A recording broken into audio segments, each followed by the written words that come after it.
தனது அண்ணனை கொன்ற விஷ்ணுவின் மீது தீரா பகை கொண்ட அசுரன் இரணியகசிபுவின் அச்சுறுத்தும் அரண்மனை அரசவையில் நடுவில் உள்ள சிம்மாசனத்தில் இரணியகசிபு கம்பீரமாக அமர்ந்திருந்தார்.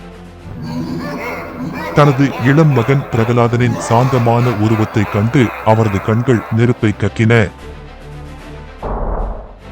பிரகலாதா, என்னை எதிர்க்க உனக்கு எப்படி தைரியம் வந்தது? நான் உன் தந்தை மட்டுமல்ல, மூவுலகத்திற்கும் நானே கடவுள். பிறகு ஏன் தொடர்ந்து அந்த மூடன் விஷ்ணுவை வழிபடுகிறாய்? தந்தையின் கோபத்தை சிறிதும் பொருட்படுத்தாத பிரகலாதன் அமைதியாக பக்தியுடன் பேசினான்.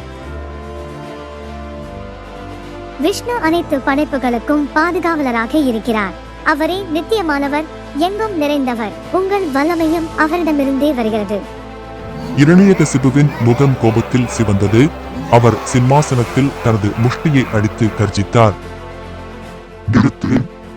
நான் வெல்ல முடியாதவன், பிரம்மாவின் வரத்தால் பாதுகாக்கப்பட்டவன். எந்த கடவுளோ மனிதனோ மிருகமோ என்னை அழிக்க முடியாது. இது அனைத்தையும் பொருட்படுத்தாத பிரகலாதனின் பக்தியை உடைக்க இரணியகசிபு தனது கொடூர திட்டத்தை தீட்டினான். அவர் பிரகலாதனை நச்சு பாம்புகளின் குழியில் வீச உத்தரவிட்டார். ஆனால் அரவம் அவனை தீண்டவில்லை.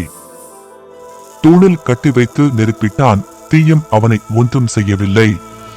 இதேபோல் பலவாறு அவனை துன்புறுத்த இரணியகசிபு கொடுத்த கொடூர தண்டனைகளை பிரகலாதன் தனது தூய்மையான பக்தியால் முறியடித்தான்.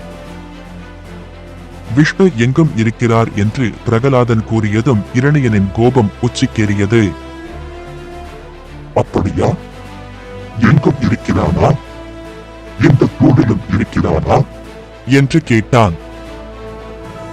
பிரகலாதன் பிரகாசமான கண்களுடன், ஆமாம் தந்தையே, இந்த தூணிலும் இருக்கிறார், உங்கள் உள்ளத்திலும் இருக்கிறார்.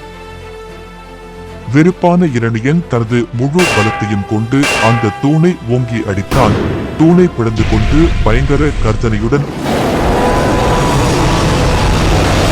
சிங்க முகத்துடனும் மனித உடலும் கொண்ட தெய்வீக ஒளி பொருந்திய ஒரு உருவம் வெளிவந்தது. நரசிம்மரின் சீற்றம் குறையாத கண்கள் இரணியனை கண்டவுடன் கோபத்துடன் அவருடன் சண்டையிட்டு தனது தொடையில் அவரது உடலை இருத்தி தன் கூரிய நகங்களையே வாளாக்கி அவரது நெஞ்சை பிளந்து பிரம்மாவின் வரத்தை மீறாமல் இரணியனை கொன்றார். இரணியனின் மரண ஓலம் ஓய்ந்தவுடன் மயான அமைதி நிலவியது.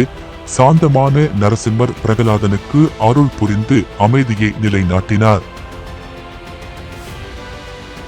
பிரகலாதனின் கதை நமக்கு உணர்த்துவது என்னவென்றால், உண்மையான பக்தியே இறைவனை அடைய வழி.